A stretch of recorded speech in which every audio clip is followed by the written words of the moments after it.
तुम्हें खाने के लिए मेरा इंतजार नहीं करना चाहिए। मैं मेज साफ करने के लिए जा रही हूँ, उसके बाद मुझे करीम साहब के लिए कॉफी भी बनानी है। मैं बना देती हूँ जब तक आप मेज साफ कर दें। ठीक है, जल्दी करो।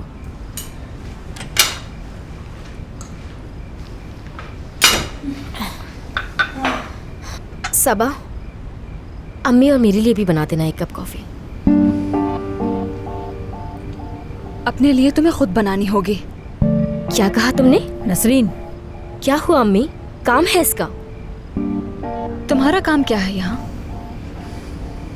इस घर में तुम भी एक मुलाजमा ही हो।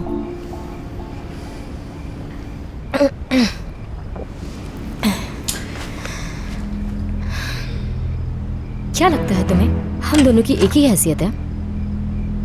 क्या फर्क है हम में? क्या हो रहा है यहाँ? कुछ भी नहीं हुआ है। देखो मेरी बात सुनो, ये बात समझ लो तुम लोग, मेरे स्टाफ के साथ कोई मसला नहीं चाहती। मुझे एक नौकरानी से वैसे भी क्या मसला हो सकता है?